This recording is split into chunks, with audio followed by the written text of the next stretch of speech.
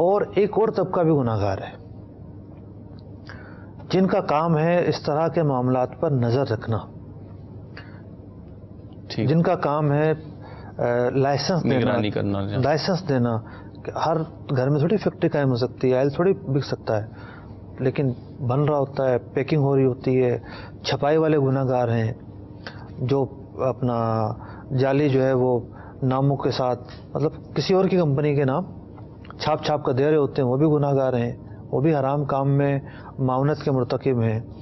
اس میں جو کام کرنے والے لوگ ہیں وہ بھی جو ہے اس کام کے اندر جو معاونت ہو رہی ہے اس میں براہ راست ان کا حصہ موجود ہے، جو معاون بن رہا ہے۔ کتنا بڑا طبقہ دیکھیں ملا ہوا ہے۔ اس آئل ملنا جو ہے نا کراچی شہر کے اندر، اصلی آئل ملنا بہت بڑا جو ہے وہ مارکت الارا کام ہے۔ آپ پہچان ہی نہیں سکتے کہ جناب یہ آئل اصلی ہوگا یا نکلی ہوگا۔ پہچان ہوتی مشکل ہے، اسی لیے عوام دھوکے میں پڑ جاتے ہیں۔ اور وہ یہ جو ڈپلیکیٹ کا لفظ انہوں نے کہا یا کاپی کا لفظ کہا، تو واقعی میں یہ ایسی کاپی ہوتی ہے کہ عوام تو مطلب اتنی آسانی سے نہیں پہچان پاتے بیچارے۔ مارکیٹوں میں کسی نے مجھے بتایا ایسا بھی ہوتا ہے کہ دو چیزیں سامنے رکھ دیتے ہیں، دو چیزیں سامنے رکھتے ہیں، کسٹمر پوچھتا ہے نا اوریجنل کون سی، تو ہوتی وہ دونوں ہی کاپی یا جعلی ہیں، کہتے ہیں یہ اوریجنل ہے یہ کاپی ہے۔ اب وہ بیچارہ اوریجنل سمجھ کے لے جاتا ہے کیونکہ پہچان تو ہے نہیں، دیکھنے میں دونوں ایک جیسی ہوتی، دونوں کاپی ہیں۔ یہ بھی ایک ٹیکنیک ہے۔ بہت جھوٹ بولتا ہے۔ میرا ایک جانا ہوا پچھلے دنوں ایک سپر اسٹور پر، تو میں نے کسی چیز کے بارے میں پوچھا یہ کیا ہے، تو ایک نے مجھے کہا کہ یہ امپورٹڈ چیز ہے، دوسرا سیل مین آیا اس نے کہا یہ لوکل ہے یہ امپورٹڈ ہے۔ ایک ہی 2 منٹ کے فرق سے ان کی زبان بدل گئی۔ تو اب یہ ماحول ہے، نازک معاملات ہیں۔ اللہ اکبر کبیر۔ اللہ تعالی ہمیں شریعت اسلامیہ کی پیروی کرنے کی توفیق عطا فرمائے انشاءاللہ۔ جب اس کی پیروی کریں گے تو ہماری مارکیٹوں میں بھی نا مدنی بہاریں آ جائیں گی انشاءاللہ، اصلی چیزیں ملنا شروع ہو جائیں گی۔ مفتی صاحب اگلا سوال تھا ہمارا یہ رمضان بھائی تھے خانوال سے کہ ڈیوٹی میں 1 گھنٹے کی بچت کر لیتا ہے، بچا لیتا ہے 1 گھنٹہ اپنا سیو کر لیتا ہے کچھ، تو ان کی جو آمدنی ہے اس پہ؟ بڑا ہی مشکل سوال ہے یہ، کیونکہ بعض اوقات گنجائش ہوتی ہے۔ جیسے انہوں نے سوال کو کلیئر کیا کہ یہ پڑھا رہے ہیں، پڑھاتے ہوئے گپ شپ ہو گئی، اب ممکن ہے وہ جو وقفہ دیا جاتا ہے ہاف ٹائم جو ہوتا ہے اس میں گپ شپ مراد لے رہے ہوں، یا یہ ہے کہ بچوں کے اگزام ہو رہے ہیں ٹھیک، اور 2 ٹیچر ساتھ ساتھ چل رہے ہیں ٹھیک، بچے سارے بیٹھے ہوئے ہیں اور 2 ٹیچر بچوں پر نگاہ بھی رکھے ہوئے ہیں اور باتیں بھی کر لی، تو اس طرح کی جو چیزیں ہیں وہ کام میں حرج نہیں بنتی، یہ جو کیفیات ہیں ٹھیک۔ اب اسکولوں کے معاملے میں تو آوا کا آوا بگڑا ہوا ہے۔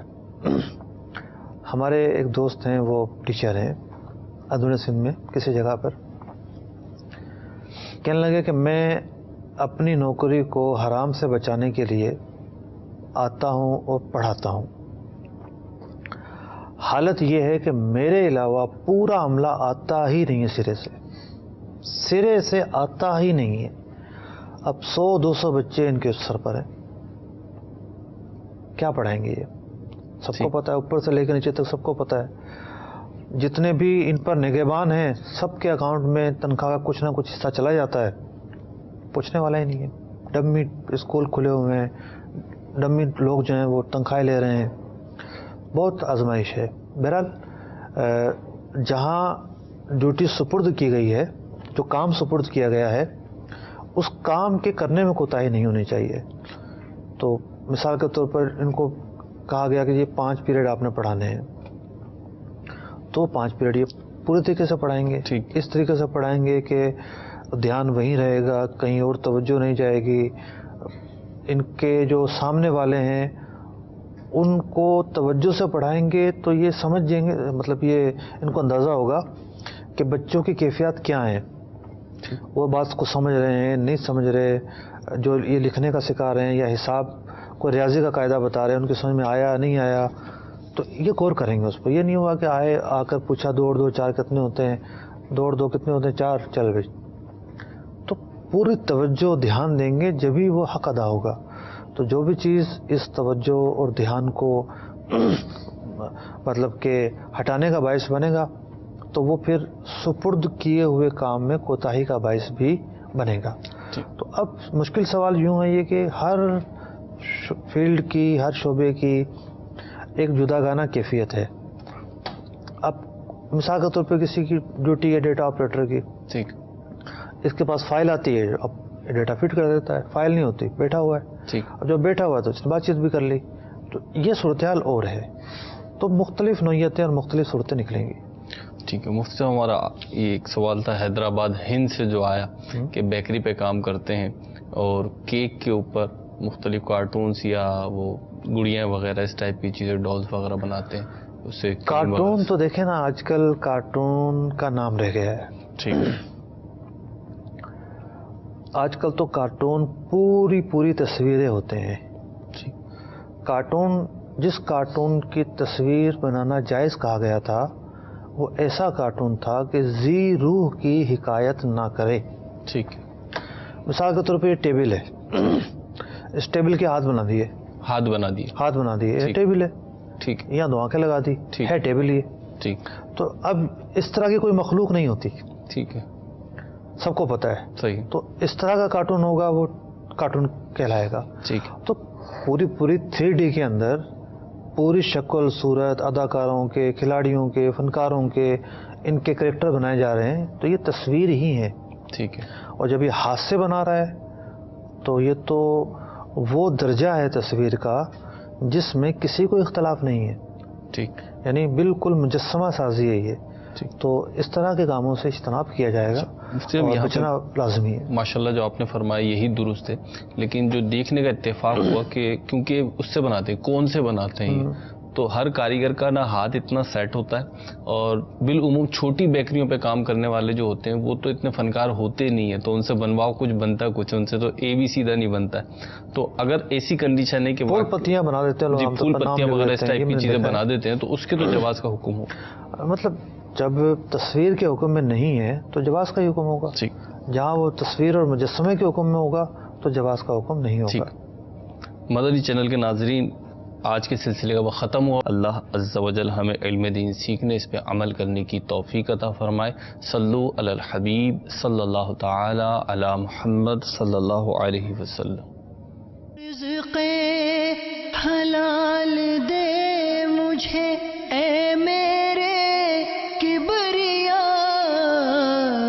دیتا ہوں تجھ کو واسطہ تیرے حبیب کا، دیتا ہوں تجھ کو واسطہ تیرے حبیب کا.